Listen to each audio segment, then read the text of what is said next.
And taking out the 80,000 oil pan bolts these 3406Es have. I thought about upgrading to the C15 pan.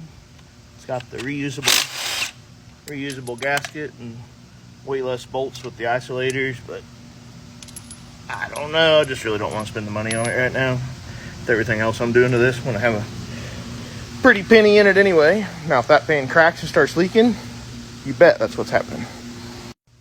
And got the bolts out, pan's on the floor.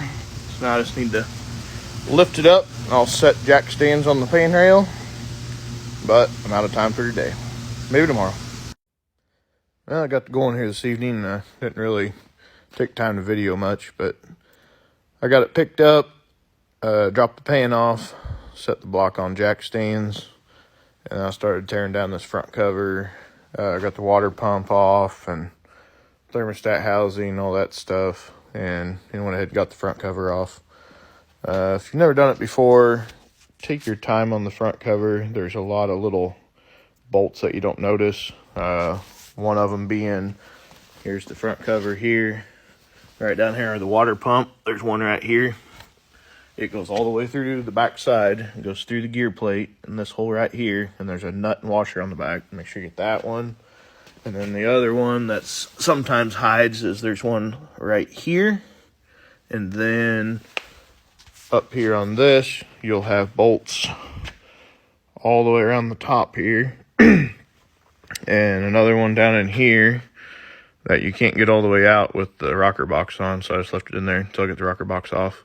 And then, that's the one that I left in. Down here, that is a stud pressed in from the back side. And you gotta, once you get the cam gear out, then there's a nut and washer there. It'll be right here.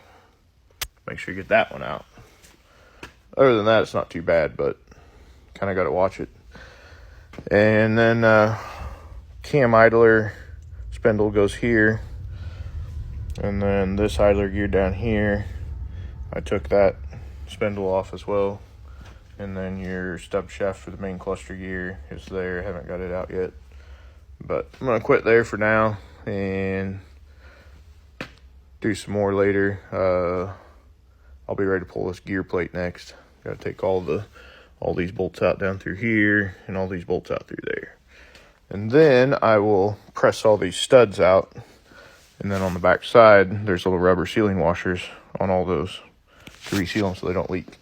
And here's all my gears and rockers and